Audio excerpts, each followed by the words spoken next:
In fact, right now, to look for the standard, look for the bar, you might have to dig deep as though you're looking for crude oil. It's been basically eroded because now we're talking about pupils, 4-year-olds, 3-year-olds, and you're thinking, where's the common sense? Where's the humanity in all of this? It's non-existent, all right? And that's why we'll keep talking about these issues. Perhaps when we talk about it well enough, it will drive home the points. Those who need to do what they need to do will get to, taking the right action. But let's talk about this issue. So governors under fire as insecurity threatens 52 million pupils. 52 million.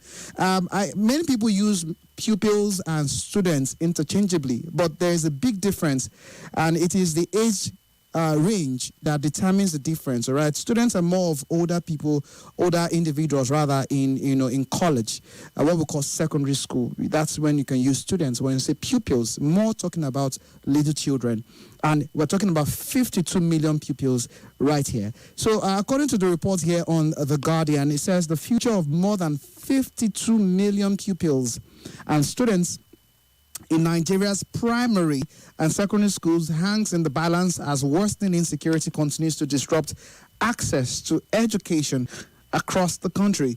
Frequent attacks on schools, abduction, I'll say kidnappers of learners and teachers, and growing fears over safety have forced the closure of schools in several communities, leaving many children out of the classroom. With about 15 million children already out of school and more than 80 pupils and teachers still in captivity, following coordinated attacks in Oyo and Borno State, concerns are mounting that the crisis could deepen an already fragile education system. The growing insecurity has also triggered outrage among some Southwest socio-political, cultural, and self-determination groups, which accused governors in the region of complacency and failure to confront the spread of terrorism, banditry, and kidnappings across Yoruba land.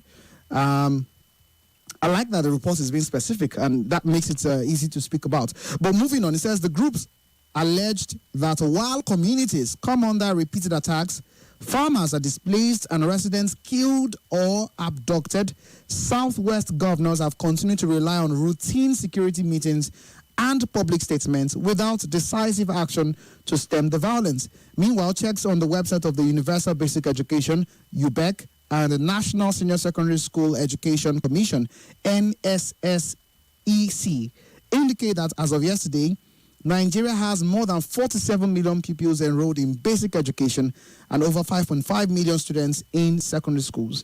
Stakeholders are also noted that the development has grave consequences for the country's 217,054 public and private schools at both basic and senior secondary school level. Now, that's what the report says. Of course, it goes on and on, talking about how it has sparked growing concerns among education stakeholders, culminating nationwide protests by NUT, NLC, and also NANS, that's Nigerian Association, National Association of Nigerian Students. All right, Dr. Majeed, let's get right into it. We've heard what this report says. Talking about governors here, many people believe that governors, we heard the comments of Oyo State Governor Seyi Makinde where he said, I do not have authority over the security architecture of the state because it's all federal. I know there have been calls for state police, as it were. But many people, including myself in some instances, have said that that is unacceptable from a governor. I have the same opinion, or they actually do not have much they can do in terms of insecurity. I'm talking about this at a subnational level now, especially in the southwestern region. The governor is absolutely right. Sometimes when people talk about governors and their role in security, I wonder what they want governors to do really. The report you just read out is a beautiful report. It is very rich in statistics and data, and it is well intended to draw attention to what has become an existential threat in Nigeria. But what I find faulty about that report is that should have been directed to the Commander-in-Chief and President of Nigeria. All armed services are under the federal government's purview, all, without an exception. From the police to the immigration to the civil defense to the army to the air force to the navy, reports to the Commander-in-Chief. Yes. There is no dotted line of reporting to the state governors. Now, at the state level, you have what is called a Security Council meeting routinely, where the governor sits with heads of security agencies in the state, in his or her states, and they discuss matters of basic law enforcement.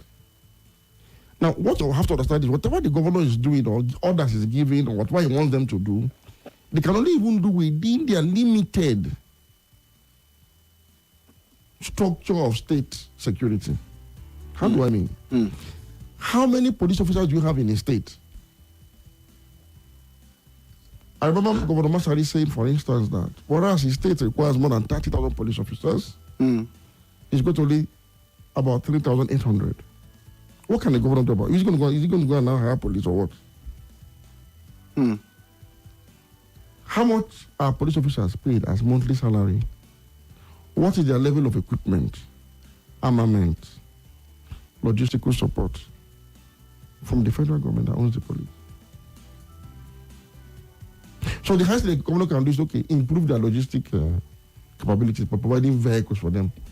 But he will hand it over to the command. The command will decide to use vehicle. He will give them money, okay, for fueling. He will give them maybe extra allowances for some police officers in the state. These are the things he can do.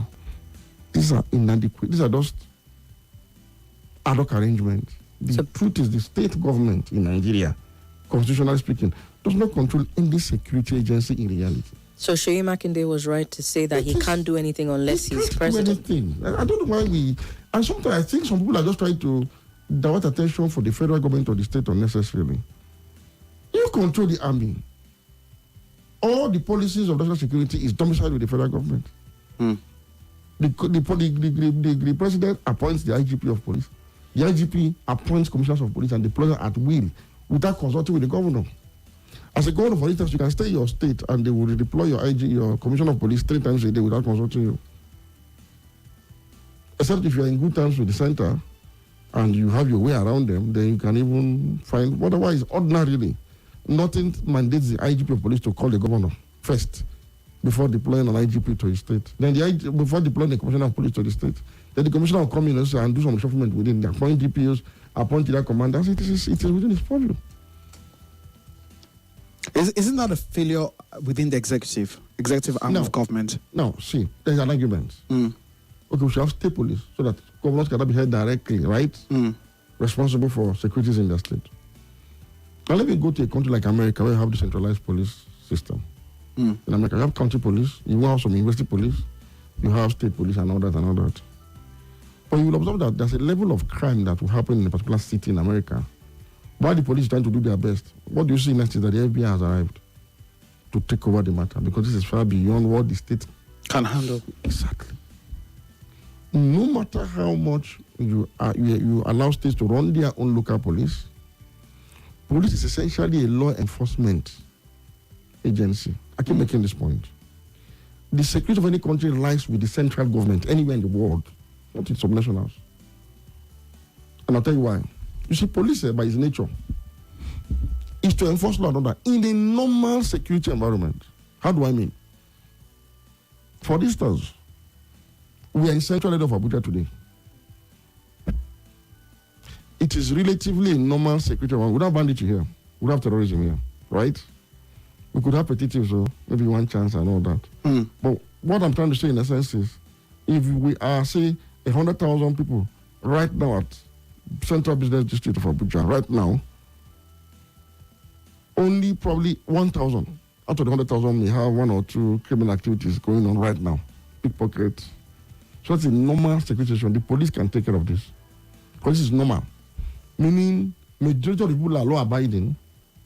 The place is sane. So police can now go after those few people that are committing crimes here and there. But when you have insurgency, the type you're having in Nigeria, when you have it anywhere in the world, policing is suspended. Immediately, local policing is suspended. Even in America. Yes. Because police just enforce law and order. That is, among law-abiding normal human beings. Police will, do you get the point? Yes, all police is to arrest, prosecute, and follow due process. But when you have an insurrection, even in America, they will call it the National Guard. Yes. The National Guard has a superior, as in, they have a superior firepower to quell an insurrection. If you are doing riots in the US, maybe if you are doing protests and it becomes rioters, police are usually victims of rioting in America. Police people are keep doing riots, meaning they can't even withstand rioting of a certain scale. Not talk of insurrection or insurgency. So the National Guard is called in, and when they prove it to be adequate, then they bring in the Marines. That is, what you must understand is policing is essentially to enforce law and order in a normal security situation. That is why even if you have state police today, it will not solve the problem of security we have in Nigeria. It won't. You have to restore normalcy first. Before police can enforce law and order in a normal situation. Have you been to Cotonou before? I have. Have you noticed that in Cotonou, police people don't actually carry guns? Whistle. Thank you. Normal security environment. That whistle is very powerful. In Ghana, for instance, you dare not cross common zebra. You dare not. If you look at the Ghanaian airport, I don't know of now, at the Kotoka International Airport, they don't have pedestrian bridge there. What they have is a bump with zebra sign. You cannot, if the traffic light stops you at that point, you cannot cross. It's like crossing that line. I don't want to the Ghanaians is like an insurgency. It's like terrorism. Everybody obeys traffic lights, so they don't even need to put a pedestrian bridge.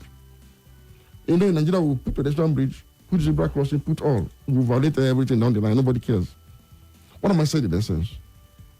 We have a normal security environment. A policeman does not even need to carry a gun. Because people are normal. People see law and order, law enforcement agents, and they comply immediately. If you wanted to go and rob and you saw a policeman patrolling with just a whistle, you will simply forget about the idea immediately. Fine. But we have an army of invaders from both within and outside the country. An army, well-armed, non-state actors that have capacity to take on the Nigerian armed forces. I mean, these people are fighting the army, the Air Force and the Navy in the Northeast. And they have succeeded in sometimes eliminating top commanders up to the rank of brigadier generals. Now, in the Northeast, we have bandits. They brought down an Air Force jet, not once, not twice. They violated the Nigerian Defense Academy. They sometimes, if soldiers stand in their way, they move down the soldiers. What can state police do in this under circumstance? So the Nigerian president and commander-in-chief must take up his responsibility now. Wake up from his slumber. Drop partisan politics. Drop all other considerations. Put his 2027 election on the line if that needs to Dr. be done. Majeed, let's go for this commercial break very quickly. Like computer science, software engineering, economics and accounting with ICANN certification.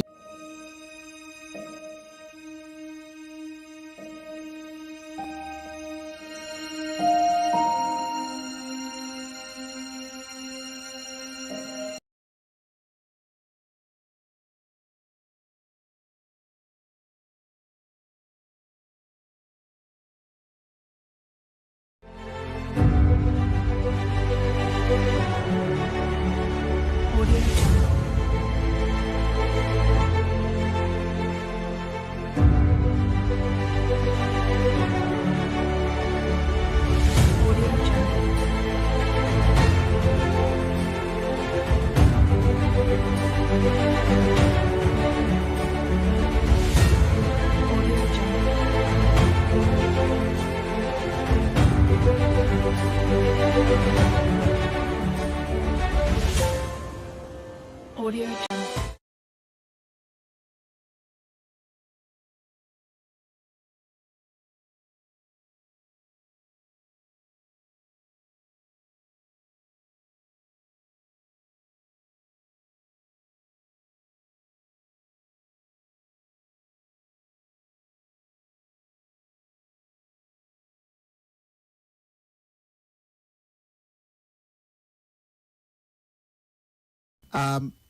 So are you saying that state governors do not, as the number one man in respective all 36 states, they have absolutely nothing they can do as regards security of lives? Because I have an opinion that there's something they can do. And we've seen, in other times. I mean, this same southwestern region bragged about Amotekun. In fact, it was one of the selling points of Amotekun, when they were going to start it, they insisted that, so I think it was after the massacre in Ondo State, in Owo, church attack, yes. in Ondo State, that they said, let's constitute something. And we've seen several other ones. Anytime they come up with these names, I mean, you have the Benue State Volunteer Guards, that's in Benue State. There's the Community Protection Guards in Zamfara State. There's the OPC in Lagos. Lagos did not exactly adopt Amotekun, but they have OPC, which has been there for several years, donkey years. So they talk about all of this local security architecture, and they insist that these things are going to help them in safeguarding the state. So are you saying that these state governors have nothing absolutely they can do to secure the lives of residents, citizens in their state? All of these groups you mentioned are carrying local guns, din guns, and guns that are powered by cartridges, which is a suicide mission against terrorists and bandits. Because the federal government that controls the federal parliament has not amended the Firearms Act in this country to enable citizens carry the right caliber of weapons. True. So it still falls back to the federal government to do. The state assemblies cannot amend the Firearms Act. If you want to have a license, even for a pump action, it has to come from the federal government, not even the state government. For example, if I want to have a pump action for hunting, it has to come from the federal government. So the federal government has the major role to play in security. They've not devolved these powers to the states. So everybody, the state is responsible. The day is for a state going to form the own security, what do they call it now? Volunteer, whatever. Yes, it was well intentioned. The man, unlike some other governors, have refused. I think that was Yari. Yes, even this current governor formed his own too. Now, this governor, Daud Alawa, in the whole of northern Nigeria, I create 3 governors. Actually, doing the most they can do within their limited capability. For setting up some of these groups. For instance, rather than negotiating with bandits, at least in principle, to give us a semblance of seriousness of governance at the state level. The governor of Zamfara said, I will never negotiate with these people. And I think with the right caliber of force, we can defeat them in no time. So I credit him for that. And so what has he done? He has bought drones for the army. He has bought vehicles for other security agencies. And he floated his own state security apparatus. But that state security apparatus is not allowed to carry the right caliber of arms to confront these people. So they are still using pump action and din guns. And guess what? Within a few weeks after that security water was established, more than 300 were massacred by bandits. Now, if you come to other states like Borno, civilian JTF, from Shetima to Zulu, they try to sustain the civilian JTF as a local group. You hardly hear leaders of Borno asking for amnesty for bandits, for Boko Haram members. No, they don't. Even when the parliament came up with the issue of Operation Safe Corridor, the governors were not so comfortable with it. They only accepted it because federal government insisted. So it was not the idea. So I can give them credit for that as well. They favor all-out force. At a point, they actually asked the federal government to recruit 1,000 of their civilian JTF members into the army. So they can carry the right caliber of arms. The federal government turned down. Fine. So I credit them for that. But even at that, they're still limited because they don't carry the right caliber of guns. You want to see what they're carrying. Now, if you come to Kogi State, for instance, we also have the same situation. Between Yabelo and this current governor, Governor Odudu, they have a zero policy of not negotiating with bandits and terrorists. And they believe in taking out bandits and terrorists wherever they can do it. So what are they doing? Simple. Supporting state security agencies with the necessary logistical support and financial support. And also form their own state vigilante. In the case of Kogi State, our vigilante services are actually civil servants with pensionable jobs. And they go through the ranks just to motivate them better. But again, there's a limitation. They don't carry AK-47. The law does not permit them. They only carry din guns. So each of these states, the best they can just do is to try within their limited capabilities. Now, if we want the states to share this responsibility, some of us have given a pathway, a clear direction to say, look, for states that are willing, you have governors that are willing, like these 3 states I've mentioned, particularly in the north. These groups should be collapsed into the civil defense. I've said it over and over. I've written about it. People are not just listening. That asking the federal government to go on mass recruitment now, to have enough numbers to confront this menace, will be unrealistic at this point. Why am I saying this? Nigeria is a country of 200 million people, right? And we're occupying over 900,000 square kilometers of land. And you have the total manpower of our security agencies, all from civil defense and road safety, is not up to 1 million. This 1 million I'm telling you is just, I'm trying to be charitable. It's not an engineer, we are 1 million. For some people, I think it's about 800. It's not, so you can imagine, for 200 million people occupying 900,000 plus square kilometers of land, it's grossly inadequate. So what we have advised is this. Now that we are in an emergency, we are at war. What we are facing is not just insecurity. It's not just crime. We are facing an invasion. We are at war. So what do we do to begin to at least take this fight to these bandits? That states that have come under bandit attacks should be allowed to float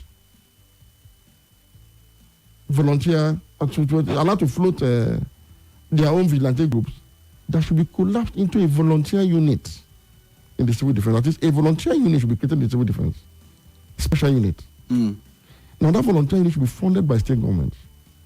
So, for instance, the state can afford to have 10,000 people in this volunteer unit for their state, spread across the volatile areas of their communities.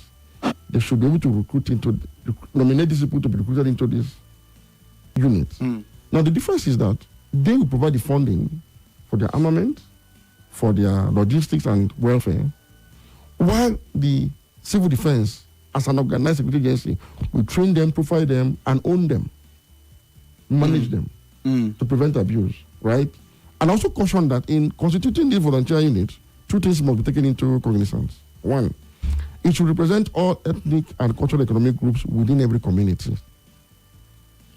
so as not to create an ethnic militia that is now carrying sophisticated weapons. Secondly, it is also better to have ex-servicemen, police officers, retired police officers, retired army officers, retired naval personnel, Air Force, anybody that has retired from any of the security agencies that are now in their various communities. They can form the core of the operational command and control of some of these groups. While some other person that feel I want to volunteer to protect my homeland, my fatherland, can also come after due vetting.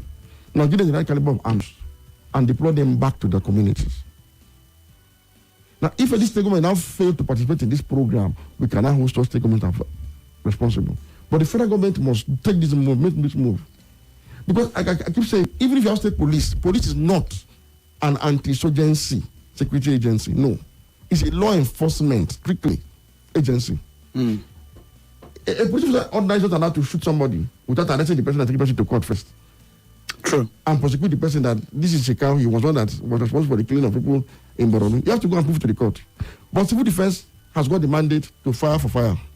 When it gets to protection of public utilities, schools, and other civil-related spaces, they're allowed. Just like soldiers too. When you deploy a soldier to go and fight, there's no rule of law anymore. You are not at war, so it's anybody can kill, they can kill, they kill you. What am I saying in essence? The fragment itself should be creative enough to redraw the national security architecture to properly fit in the states. That if any state now fails to participate, we can now hold such a state responsible to say, why are you not participating in this lofty idea or program? For instance, UBEC is a collaboration between states and federal governments.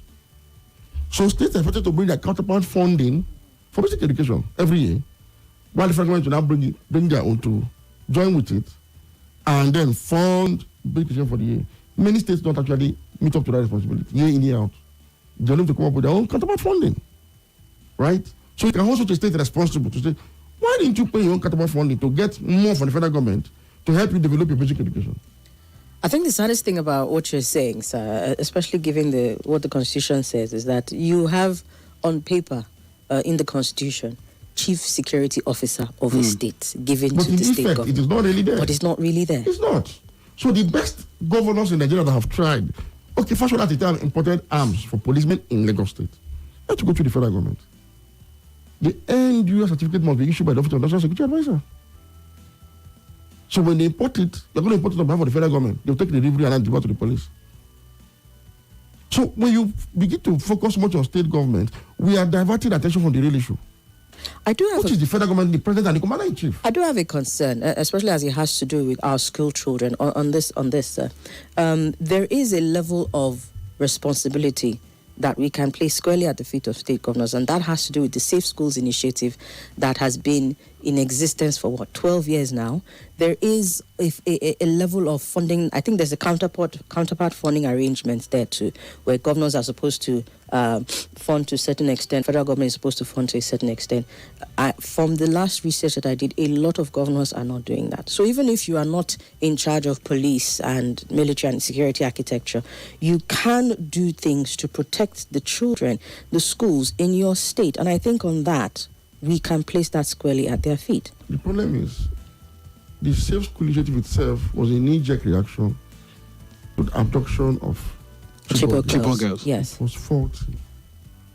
I don't know of any country in the world that has a Safe School initiative in the situation of the community where the schools are domiciled.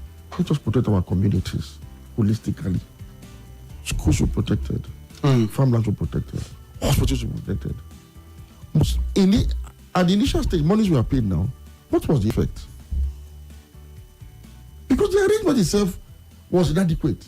Look, you need a comprehensive security architecture to take care of the entire country. Let me tell you this, still in the United States of America. For instance, if a governor is trying to be funny, for instance, with his control of state security, and I'll give you a typical example of this.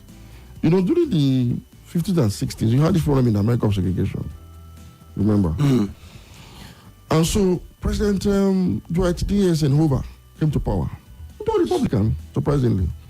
He wanted to end segregation legally because 50 years before then, in 1894, a Supreme Court justice sat down and said segregation was constitutional as long as it is equal. So that now legalized segregation, which was a very, open form of discrimination, racism. No.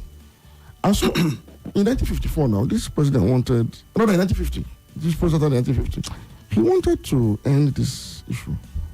So what did he do? He observed that the Supreme Court at that time had almost equal number of liberal and conservative justices. So a conservative judge will always stand by the status quo. But liberals will look forward and say, look, we need to stop this. So the president used his power when one of the justices died. Because a case was before the Supreme Court of America. It was called Brown versus Board of Education of Topeka. He wanted to enlist his children in public schools, and the school board said, no, you cannot, because of segregation. So he sued, trying to enforce his fundamental human rights. So the case went up to the Supreme Court. So when it was pending the Supreme Court, one of the justices died. The Chief Justice of the United States of America actually died. Wow. So President Eisenhower now appointed a non-liberal judge to sit in the panel to tilt the question in favor of abrogating segregation. It was deliberate. So that's the positive use of presidential power. That's what appointing a justice to the Supreme Court. So you look at this priority. I want this to happen. This is a good thing. So I'm going to appoint a liberal judge. Even though he was conservative, he didn't appoint a conservative judge. So the judge got in there, and for 4 years they deliberated and decided to come up with a unanimous judgment, following the times, and they agreed, 4 of them. And they now made a landmark ruling in 1954, 50 years later, without amending the Constitution, that segregation was unconstitutional, that it cannot be equal if it is separate. Simple. But to enforce these laws, that's a problem. Many states in America is a very near perfect federal state, where states have jurisdiction over a lot of issues. A lot of states refused to admit black students into the public schools. So this posed another challenge. You know what the American president did? Particularly to show an example of how to use executive powers even to protect citizens where states fail to protect them. For instance, the American president decided that 9 students that applied to go to that particular public school where this case emanated from have a right to attend that school. So when the Attorney General of the Federation of US tried to interface with the governor of the state, because it was Republican and conservative, he refused to listen to anything. The federal government deployed National Guard to escort 9 Negro students to school every day for 1 year until the states themselves decide to not respect themselves. What about that to say in essence? Even when you have state police, for instance, you have state anything. If any state proves, either through their governor, anybody, to be incompetent in protecting lives of citizens, the federal government has an overriding power to go there and enforce law and order and protect citizens, even if it means invoking emergency powers. So even if today all states have state police and the governors are incompetent or refuse to fund, it's still under the purview of the federal government. Must come now and have a federation.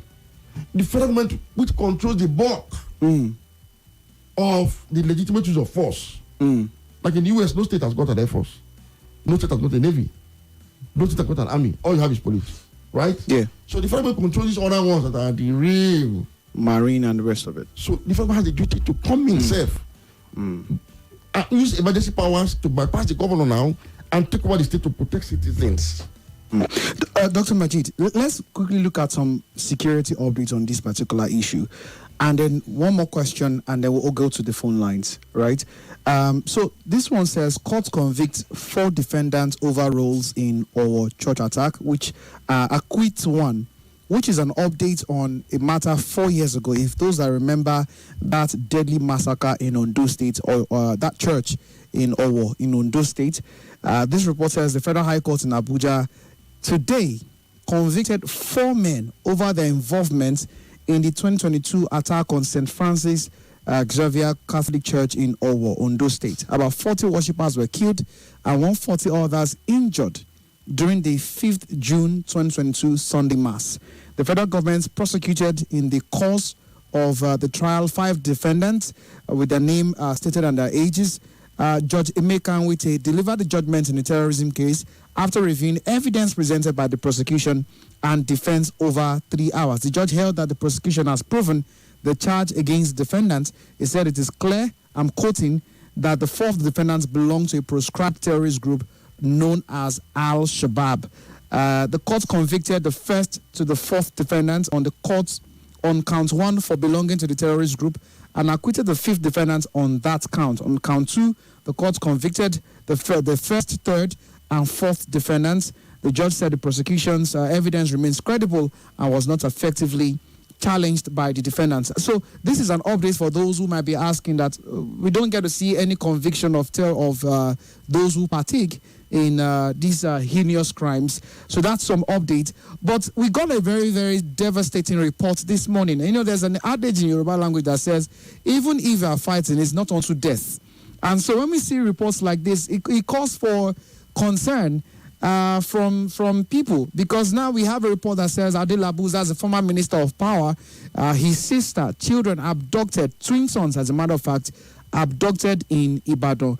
So gunmen have abducted the younger sister of former minister of power and APC's aspirants in Oyo State, Adebayo Adelabu, along with her twin sons in Ibadan, the state capital. The incident reportedly occurred earlier today in the morning in the Challenge area of Ibadan Southwest local government area. Confirming the abduction in a statement, Adelabu's media aide, Femi Awogboro, identified the victim as Mrs. Olaide Busayo Adegoke John Paul and her 12-year-old twin sons, Peter and Paul. According to the statement, and I'm quoting, the family of Adebayo Adelabu, former Minister of Power and leading governorship aspirants of APC in Oyo State, wishes to informally confirm the unfortunate kidnapping of his younger sister and her twin sons in the early hours of Wednesday, June 3rd, 2026. So there's not been much update as regards that particular one, but I think for comments that I've seen on Twitter, for example, where a lot of people have conversations daily about national issues, it clearly shows one thing. This no longer has anything to do with, in fact, it appears that the more high profile you are, the more susceptible you are to these kidnappings. As we saw the case of the ex-retired Major General, the retired Major General, who bandits, I think this was yesterday, in Katsina State, said, we're holding this person and his wife. Give us our relatives who are in your custody. One question, Dr. Majeed, before we go to the phone lines, that many Nigerians have on their lips right now. Why do respective federal governments seem docile, or it looks like they look helpless in attacking head-on insecurity in the states, not robbery or what, terrorism, banditry. What is there a political undertone? Is it that if they go facing these guys, it's going to upset some powers that be? What exactly is the reason? Why can't we have very, proactive actions from federal government that people can say and say, we are proud of this government. They are doing all they can. In fact, so much that if you have an agenda against the government, everybody will turn to you and say, can't you see that the government is doing well? The government is trying all it can. What exactly could be the problem? Why we don't see these proactive measures in addressing these issues of insecurity? And then, sir, as an addendum, we're seeing a pattern. I think we saw the children who were kidnapped in Oyo State a couple of weeks ago. It might seem random that you are now having someone as high profile as Adelabu's family members being attacked as well. But, research will point to the fact that you started having more of these activities by these criminal elements since as far back as late last year. So is this also a matter of incursion, tactical incursion? I mean, you have Ondo, and I think as at that time with the Owo massacre some 4 years ago, there were concerns about the fact that these people are moving inward. Is this also coming as a result of that incursion into southwestern states and that part of the country? Okay, let me start by answering this last question. You have to understand that there's a difference between criminality, urban crime, and insecurity. A country can be judged to be secured, but would have high crime rate. While a country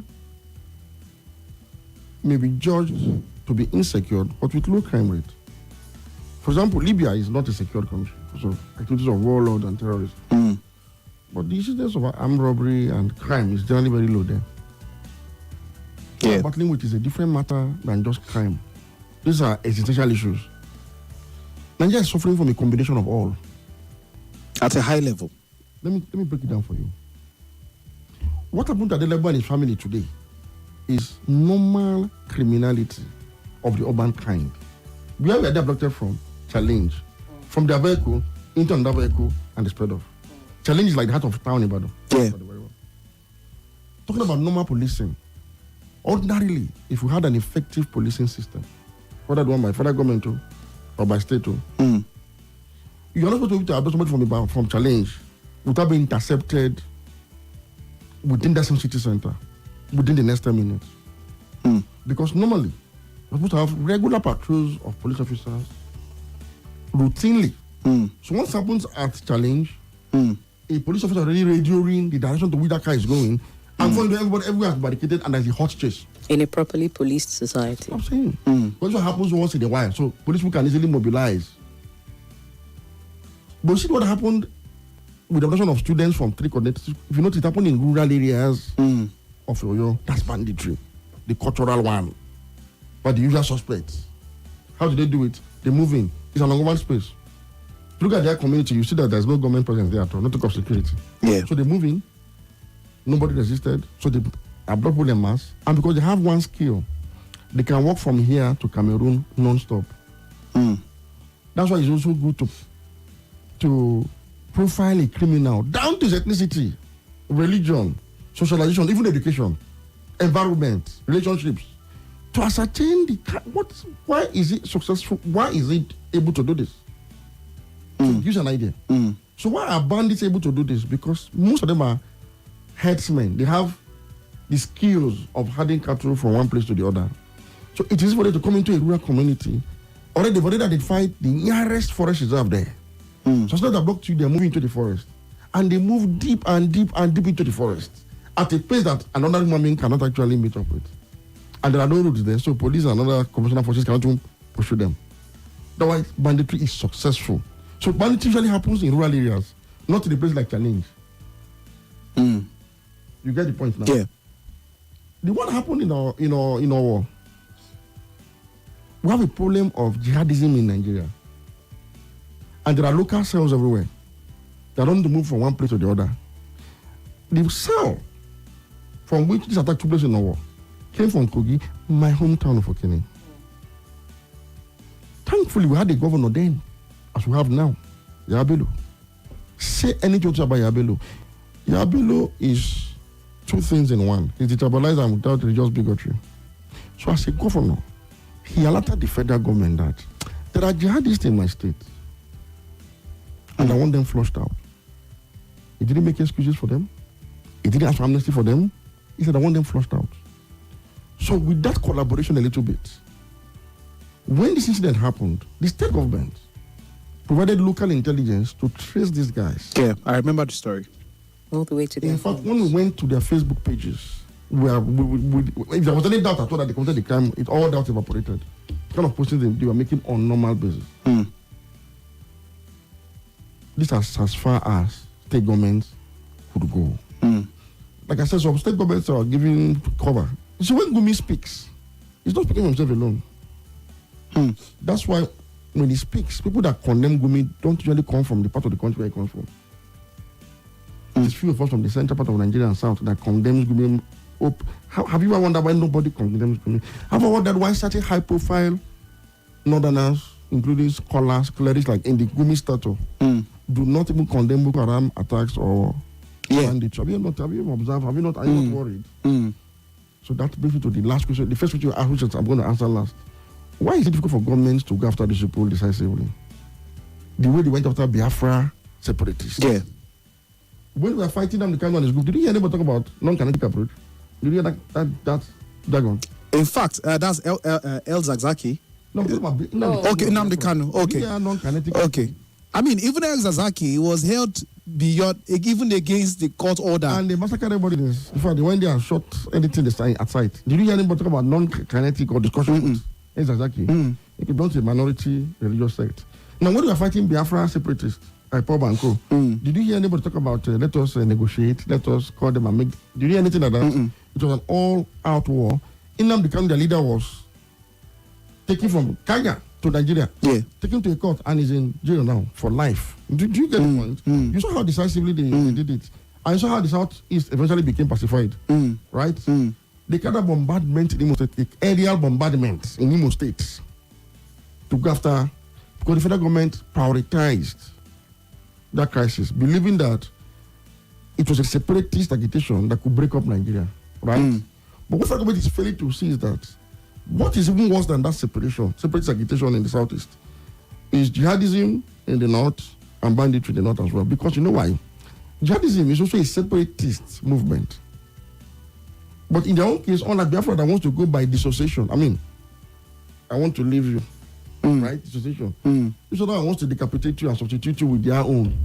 That they want to supplant what you have now, as in its place erect their own brand of a religious state. Meaning, if they succeed, Nigeria will not be the way it is now. It would have undergone some transfiguration, right? No, but on the other hand, are eliminating people in such numbers that if they have their way by time, they would have eliminated all of us and they would be left alone in Nigeria. So Nigeria would have succeeded by force, by elimination. So what I'm trying to say in essence is, the federal government should have understood that as much as IPOB separatism, militant one, posed a challenge to Nigeria's corporate existence, this one poses even more challenge, especially when IPOB issues were restricted to Southeast only. These ones are across the country. Can they really and truly not have understood this by now? They have not. No. How is that possible? Thank you for the politics. 11 years. President Muhammadu Buhari is Muslim. Politics. Politics? Let me give you a trajectory. When Boko Haram started, Yaradua was a Muslim, a northerner. He dealt with it decisively and ended it, almost nipped it in the bud. But something happened. He died. When he left the scene, I was a witness. Some group of people from the north convinced Jonathan, who at the time, Jonathan was just voting for Bielsa as vice president. You could say he didn't really understand, he didn't have a grasp of what was really at stake. And so they convinced him that the problem of Boko Haram was limited to Borno politics and Adimodi Sheriff. And that if they release them and compensate them, the cases will stop. And the federal government released those Boko Haram members that were arrested en masse after some of them were killed and put in various prisons. They were released. And the federal government then negotiated with governors Goji of what do you call it now? Gombe, governor of Borno, Alimodi Sharif, to take up a full page advert in newspapers and apologize to the people, which they did. Unknown, you see, politicians have a way of complicating very simple issues because they are petty. They hide behind the storm to advance their own personal interest. So they can politicize anything without knowing that they are the biggest victims. And so when we are doing all of this, these guys whose intention had always been an Islamic state in Nigeria, and people thought their problem was Alimodi Sharif, they got released and they regrouped. And now told themselves that the reason they got us before and were able to keep Ahmed Yusuf was because Yusuf did not heed to the advice of Shekau. Let me tell you, Shekau was an ordinary man in the mosque preaching, normal person, in a very powerful, very big congregation preaching. But he was more militant than Muhammad Yusuf. Muhammad felt there could be dialogue, there could be some form of common ground. He felt, from what I'm saying about these Kafiri people, all these infidels, there's no common ground. So there were two parties within the group to say, look, let us start the jihad. Some say, let us wait. So when Muhammad Yusuf was killed, it now became as though Shekau was right too. Shekau now mobilized, went underground, and relaunched the solution that is still here with us. So you saw government failure, man? Yes, and obviously that failure is still continuing because even now, even with the picture of what is going on and seeing how drastically it's affected us, they're still making the same mistake. All right, let's take the news. We've got Dorcas starting by. When we come back, we will open up the phone lines and we will talk some more. Stay with us.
Dorcas for the news at 4. And thank you too for staying there. This is Hard Facts, the big three on 95.1 Nigeria Info. Our guest, Dr. Majeed Dahiru, is in the studio. And we've been unpacking the headlines.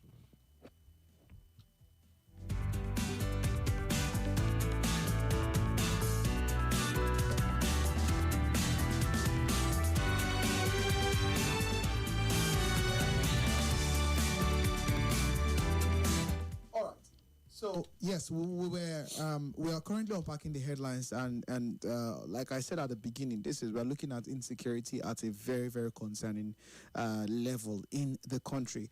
And right now, all conversations must be geared towards how we can have a more secured Nigeria. And critical questions were posed to Dr. Majeed, our guest in the studio, and the last one he was talking about is why. There's no decisive action from respective federal government administrations. And the last point you made, Dr. Majeed, before we went on for the news, is that it's political. So do you want to wrap up so we can go back, get to our listeners? What I'm trying to say, so that people don't misconstrue it. The crisis itself is not political. The insurgency, no. I keep saying it, jihadism is ideological, it's religious. Banditry is a cultural problem that is now a commercial criminal enterprise. But you see, there are some people that are hiding behind this storm to now advance certain political interests that is not even attached to the bandits and to the terrorists. The bandits are just looking at all of them and laughing. People are just wasting your time. And so, for instance, you hear people saying they should give them amnesty. Prominent people from the north said amnesty, that they should treat them the way they treated Niger Delta militants. There's this mindset. That's why the army. That's Operation Safe Corridor. That was one of it. And that's why the army. I even wonder whenever they strike in Jos, they call peace meetings. They They call meeting of other communities. Because they call it communal clashes. That's the point, which is not. But somebody insists it's a communal crisis. And there's a strong lobby, a very powerful lobby, that nobody wants to offend because they control the bulk of the votes from the largest voting bloc in Nigeria. Who could that be? Because under the current governor of Plateau State, the same thing. Under the previous governor of Plateau State, the same thing. Anytime there's massive killings in Jos, in Plateau State, it is always communal clashes. It is classified. And I've said something about communal crisis.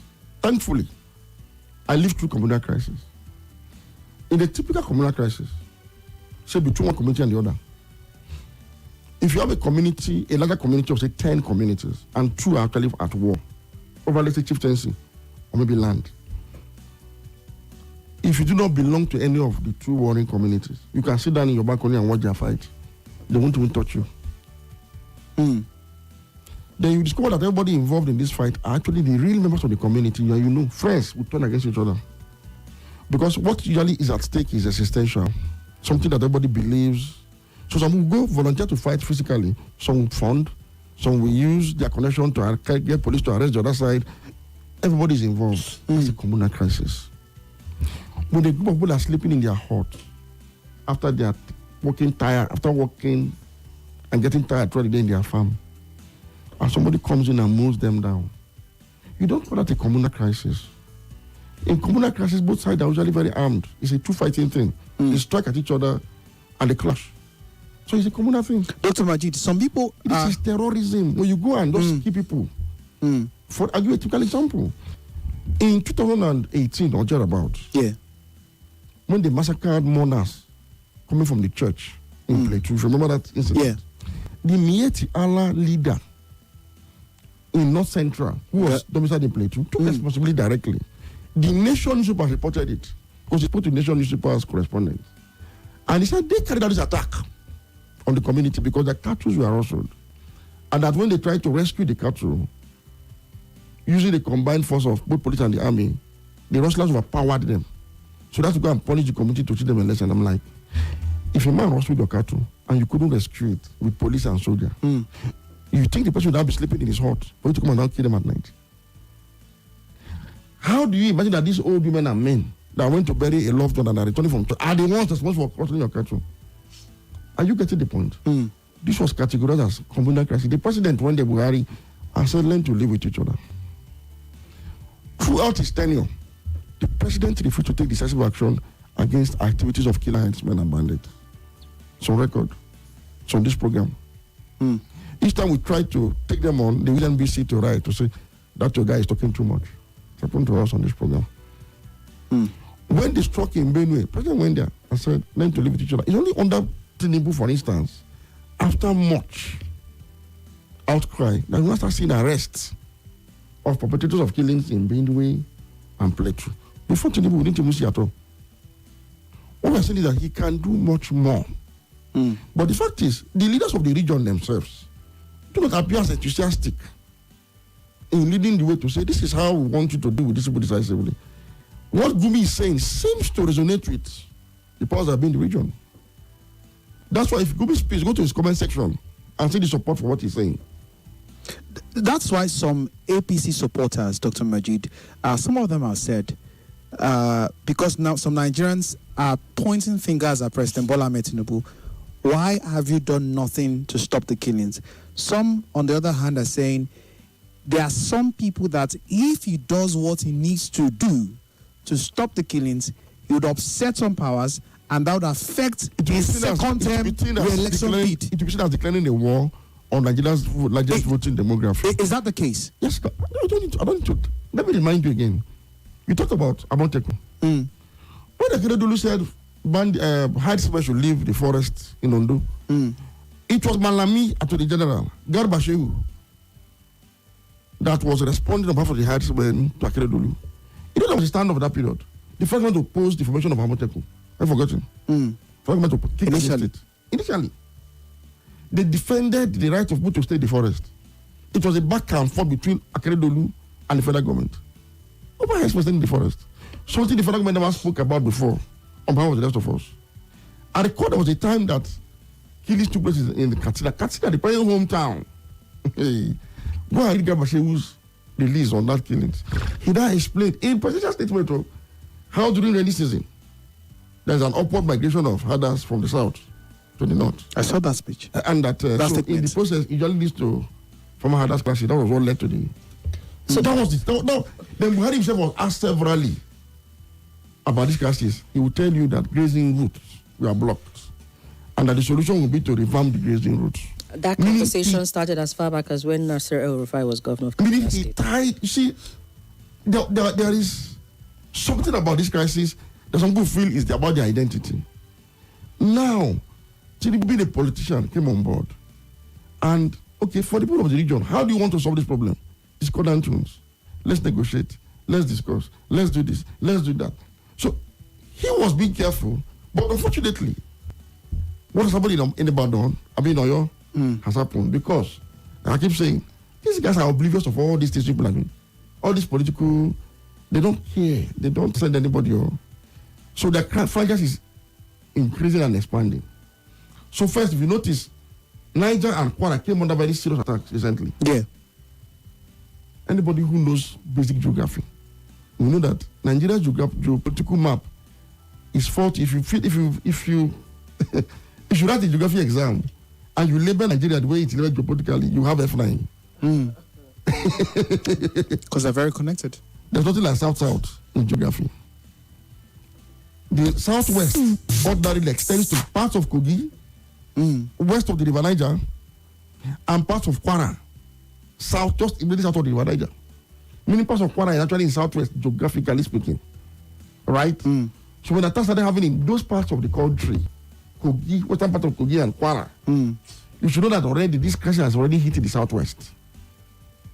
So what these guys did is to announce their presence in that region. It's not this kind of, it's not what that took place in Challenge bus stop. It must be the normal urban crime where somebody has information that this is this minister's family member. He has so much money to come and waste for governorship. Okay, let us take them in and begin to collect our ransom. Not the kind of one that this boy in Lagos used to do.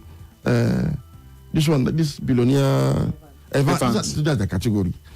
What happened with the beheading of this teacher is that bandit kind of terrorism where we are holding the state by this scooter sack to give us as much as we can take. This is similar to what happened with the train hijack, something similar. Dr. Majeed. So they did that to shock the entire country and get attention. Let's take some reactions. All right, we have quite a number of them here.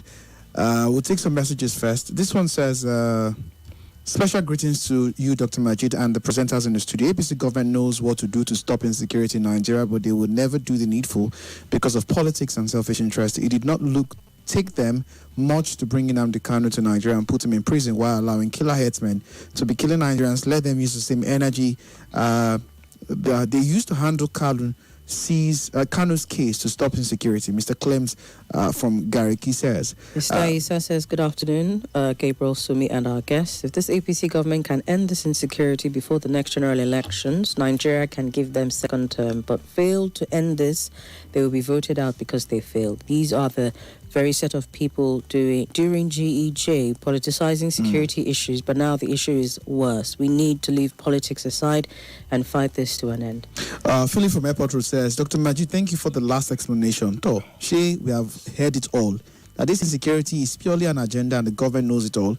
And there are people who feel they are more powerful than the country as a whole. The same way they faced Nnamdi Kanu, let them face these people at same. Nigeria is for everyone, not for only... okay. All right. Thank you so much, Philip. Radio Senator says, good afternoon. The state governors influence lots of executive powers on the security operatives whenever they want to have an event, like marriage, political party gatherings, burials, and they receive security votes funding without accountability. Why can't they lobby the 36 state assemblies to pass laws that will allow them to arm their security operatives with sophisticated weapons and use the security funds to purchase high-tech security drones and sophisticated lethargic destabilizers to disorganize the activities of the bandits and kidnappers and Boko Haram? External troops/forces should be invited to confront these monsters. Doctor and the team, there's something we don't seem to understand or ignore. These examples you give in America are possible in climes where the leader has moral authority to govern. In a situation where authority doesn't derive from people, you can't deploy national infrastructure to pursue anything passionately. See the issue with local government funds. If elite install someone as president, he can't there insist on anything against the will and welfare of the majority. Unless we're lucky that Donald Trump helps us with a credible election, the country is headed south irrecoverably. Abe Jide says. Let's take some calls. All right. Hello. Hello. Hello. Good afternoon. Good afternoon, sir. Welcome. What's your name? Where are you calling from? Yeah, my name is Edward. Yeah. Edward, you've got 60 seconds. Actually, I want to talk about the issue security of a thing, making reference to what happened in the South. If you may recall, before APC came into governance, the issue of agitation in the South was more or less like a youth trying to, enjoy themselves and express the opinion. Until Buhari came into office and then declared his 97% and 5%. And when he did that, he went ahead to implement that by his appointments and other of his actions. And the leaders of the party refused to, well, not the refused actually, they were even begging him to change their mind about what they're doing. It was only when the candidate came on and then challenged him. Because the leaders refused to do something, they used the kind of cashed on that, and they started challenging Buhari, and they used to rally around him. Without following the normal process, they declared IPOB as a terrorist group and went to the court and got it. Meanwhile, the flying horsemen were moving around and then destroying human lives and property. And he did nothing. So I believe our leaders were responsible for this security against the way they handle the security. Even, of course, the one of Shakao and the issue of Boko Haram. It was mismanagement by the government in charge. All right. I hope the Southwest should not allow this to escalate into what happened in the Northeast. All right. Thank you for your contribution. Hello. Hello. Hello. Good afternoon, Dr. Majeed. Good afternoon. What's the name? Where are you calling from? My name is Salasi. I'm calling. Salasi. Go on, Salasi. Honestly, I want to sincerely appreciate Dr. Majeed. I hope the government listens to all his analysis. How can you be fighting terrorists and you are still giving them amnesty? You are still rehabilitating them, spending our hard-earned taxpayer money for rehabilitation of what? The people killing, carry arms against the state? In fact, they go to the community, they kill women and children. But you hear government saying kinetic and not kinetic between carrot and stick. I don't get that. Look at the kidnapping in Sokoto, in Zamfara,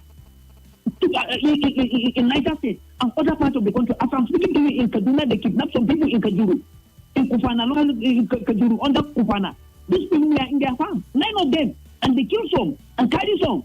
So government must take proactive action in the aspect of this insecurity. They must fight this insecurity. As I always say, today victims are yesterday survivor. Tomorrow victims are today survivor. And it could be anyone out there that listen to me. Thank you so much. I appreciate. Thank you so much, Salasi. All right. 0700 951 0000 0809 597 4869. Let's take some comments from the YouTube live stream. Good afternoon. Nigeria's leadership is not bothered about what happens to the people. All they are after is how much money goes into their pockets and the next elections. That message was from Peter Asu 7557. Joseph, we see you as well. Good afternoon to you as well. Mukailu Usman Yusuf says, happy to see my daddy Abdul Majeed Dahiru. Greetings to you, sir, and Sister Somi. Oh, thank you very much for that. Joy Moses, we live alongside the so-called